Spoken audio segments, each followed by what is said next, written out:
بسم اللہ الرحمن الرحیم۔ السلام علیکم۔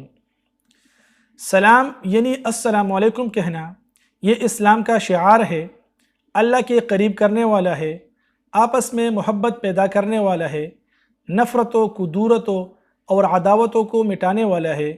یہی وجہ ہے کہ آپ صلی اللہ علیہ وسلم نے مسلمانوں کو باہم سلام کا رواج دینے اور عام کرنے کی بڑی تاکید فرمائی ہے۔